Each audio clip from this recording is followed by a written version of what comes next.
Hello, thank you for tuning into another episode of Take 10 on Tuesday with the Tennessee Tribune. I'm Jason Luntz. Today we decided to do a special episode. We are outside at Charlotte Park, one of the many great park systems we have here in Nashville. I'm with Monique Odom of Metro Parks. How are you doing? I'm well. How are you, Jason? I'm great, and I really appreciate you taking your time out of your busy schedule. Thank you for the opportunity. No problem.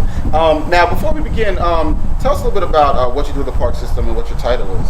Okay, I am Deputy Director of Metro Parks. I received that designation in February. And so, in addition to my duties as Assistant Director of Finance and Administration, which is in that division, there's accounting, payroll, human resources, our PIO is in that division as well, and a lot of other administrative types of functions. I lead that division, and also in my new role, I supervise and work closely with all of the other division heads or assistant directors in the department. We have six other divisions. Okay. That include greenways and open space, consolidated maintenance, community centers or community wellness, nature centers and cultural arts, planning and facilities development, and we also have a park police division.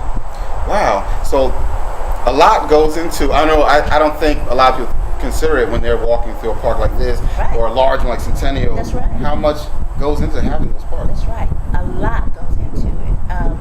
I always say our actual budget for this fiscal year is about $38 million, but that is to be shared among parks all over Davidson County. Our parks and greenway system spans the entire county. Okay. And so all of the resources that we have are, like I said, shared and dispersed as necessary among those parks and greenways and facilities. We also have facilities, the Parthenon, Sportsplex, Wave Country, Hamilton Creek Marina. Wave Country, you too? Wave Country, see, yeah, and that's one of the common things is that most people don't realize all of the activities, programs, and facilities that are under the umbrella of the Parks and Recreation Department. Yeah, it's park and recreation. Yeah, absolutely. We try to offer something for everybody, whether it's a facility, a program. Our community centers and nature centers have lots of great programs, and we try to have something like I said for everybody. Oh man, that's some really good information right there. Now the parks as a whole, how many are there in Davidson County, Nashville area? Well, that really varies. Our count now, I always say over 100 because they're over 100, but we're close to 130. Okay. And that includes passive parks, pocket parks, large parks like Centennial, parks like Charlotte Park where we are here today. So we're including all of those. And if it's a green space. Okay. So I saw an area like that close to Jefferson where it was like in the middle of a neighborhood. It was kind of almost the size of a lot of a house would be, and it was like a couple benches, and it was green. So that's the green space, yeah. And as the city, as the urban core of the city continues to densify, we are challenged to find spaces that satisfy, the need for green space. Even if you live in an urban core and it's, really dense, you still would like to have a green space near your home, or at least, kind of close to your home, where you can walk and enjoy fresh air and do whatever, have a recreational activity. Sometimes, in most cases, those parks are not able to be large and expansive, but we try to offer some sort of green space, and that's one of our challenges going forward, which is a part of our Parks and Greenways Master Plan update. Okay. That is a countywide blueprint, if you will, that we're in the process of doing that now. Countywide blueprint to look at Nashville and Davidson County as a whole and see where there are facility or green space or program deficits, where in projecting forward population growth, where green spaces need to be, where we may have some now that that the area may be semi-saturated and those services may be just did amend it or moved to somewhere else or developed some sort of partnership or whatever. But we're in that process now. We just underwent and closed the process for the public surveys. That recently closed, but we had a series of public meetings in different areas of town to just hear from the public about what they wanted to see, what they value most in parks and greenways, what they wanted to see happen in parks and greenways. And that information that we received through those public meetings, the written surveys, the online surveys, that information will be included in the final master plan, which is expected to be complete at the beginning of the year. Now that makes me wonder, when you speak to these different people in person or even from your research online, your online surveys, are you seeing that people generally want kind of the same thing? Or is it a wide variety of what people are looking for? It is a wide variety, and I'll tell you,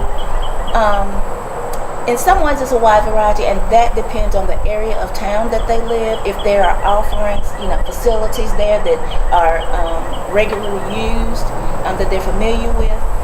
But I'll tell you, one main thing that we've seen from those public interactions and surveys is that people are really wanting greenways.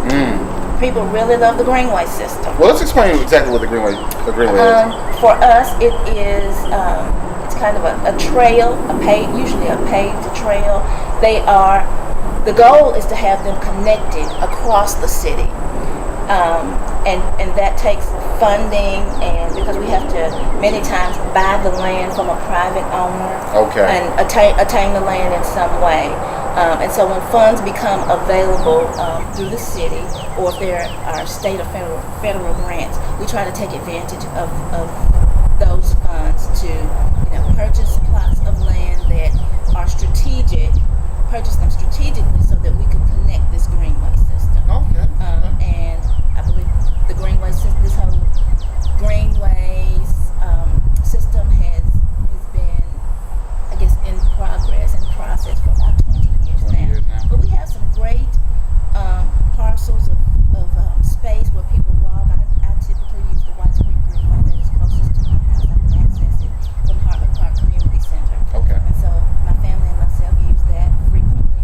And the goal is for that greenway to be connected to, connected all the way across the city, Clarksville Highway, and then the city. That'd be great. Yeah. Wow. Okay. So that's some great stuff, and I hope that the greenways does expand. Now, if you want to learn more about the master plan, where can they go? Well, actually, people can go to the Metro Parks website at www.nashville.gov/parks, and there is a location on the front page for the master plan update. We're calling it Plan to Play. And so you can just click that link on Plan to Play and find out all of the information. You can also sign up there, leave your email address to get updates delivered to you when something is happening, whether it's a community meeting or there are updates to the plan that we want to share with the public.